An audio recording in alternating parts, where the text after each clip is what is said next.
Hello brothers and sisters, welcome back again sa ating sharing for Bread of God. Sa ngalan ng Ama, ng Anak, at ng Espiritu Santo. Amen. Lord, napapasalamat ako sa iyo sa mga grasya na pinagkaloob mo sa akin, sa mga bagay na ibinigay mo sa buhay ko.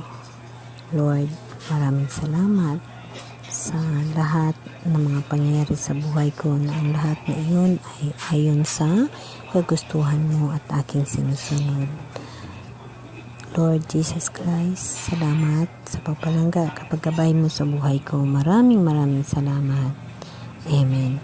Brothers and sisters, today isi-share ko sa inyo this Sunday ang mga reflection sa buhay ko na kung aking lang imahinasyon, parang ayaw ko maniwala, ngunit nangyayari sa buhay ko. Brothers and sisters, itong buhay ko aking inaalay sa mahal na Diyos at aking hiningi sa Kanya na siya ang makontrol ng buhay ko. Alam mo ba kapatid, na ang nangyayari na ito ngayon sa akin at naka-attend ako sa Temple of Community, na ito ay aking nararamdaman ang presensya ng Diyos at ito ang Temple of Community na aking inaasam, na puno ng kaligayahan sa pag-praising song, sa pagdayaw kapag himaya sa Diyos. Kapatid, ako ay hindi pumipili sa Temple of Community kung saan nang ako'y malapit, doon ako. Ngunit sa bawat isa sa atin, meron tayong hinahanap na kung saan yun ang makapaligay sa mga puso at damdamin natin kasama ang mahal na Diyos. Kung tayo ay nanampalataya at tayo ay maka-Diyos, tayo ay gabayan ng Diyos. Pag ating hiningiin sa Kanya ang gabay na ating minimiti. Kaya kapatid, sa buhay ko, step by step na mahal na Diyos hanggang nakarating ako sa bahay ng Diyos na ito, sa Temple of Community. Alam natin na walang pinili ang Diyos na Kanyang simbahan sa mundo, ngunit mayroon Temple of Community na kung saan mayroon mga leaders na nagtuturo sa atin, na nagkaroon ng mga obligasyon upang turuan ang mga members kagaya natin. Ganon din ako, kapatid. Ako'y naghahanap ng tinatawag na Temple of Community na kung saan mapupuno ko ang aking puso sa kaligayahan kasama ang Diyos. At ito nangyayari sa akin sa tagal ng panahon na aking hinahanap, aking nararamdaman at aking eksperyensyahan ang muli na pag-praising sa Temple of Community na kung saan maligaya ako at masaya ako. Kaya kapatid, kayo rin, hahanapin ninyo ang Diyos kung saan kayo ay mapupuno sa kaligayahan na espirituhano na buhay. Lahat tayo ay naghahanap ng espirituhano na buhay, ang totoong Diyos ang ikinabubuhay. Marami tayong mga kapatid na ang iba ay nag-aalinlangan kung saan ba at kung paano, anong Temple of Community ang kanilang pagasundan. Ako kapatid, sa dami-daming puntahan ko na Temple of Community, lahat to yun ay aking hiningian ng gabay sa Diyos, na ibigay niya sa akin ng isang Temple of Community na kung saan maramdaman ko ang pagmamahal, ang presensya ng Diyos na mismo sa Temple of Community na iyon ay aking mararamdaman. At hindi ho ako nagkakamali, brothers and sisters, dahil ipinaubaya ko sa Diyos ang aking buhay at siya ang aking pinayagan na magkontrol sa aking buhay, dahil siya ang aking Diyos at siya lamang nakakaalam at nakakilala sa akin. Kaya ipinaubaya ko sa Kanya ang lahat sa buhay ko. At alam ko siya ang nagkokontrol ng buhay ko, at ito nakarating ako sa isang Temple of Community na kung saan napupuno ang puso at damdamin ko sa pagpraising sa Diyos, sa pagmamahal ng Diyos. Kapatid, ako ay nakaranas na ng kung saan daan patungo sa kakahanap sa Temple of Community na kung saan ang aking minimiti at ang aking hinahanap ay ang pagpraising sa Diyos, ang puso na puno ng kagalakan ng kaligayahan kasama ng Diyos. Ngayon, aking na natuklasan at aking na natuntun ang daan patungo sa Kanya, na kung saan siya ang naging ulo ko at ako ang naging katawan sa temple na nandito sa aking puso bilang tao Bilang ako'y tao, ang aking damdamin, ang aking puso, ang aking temple sa mahal na Diyos, ang aking relasyon sa mahal na Diyos.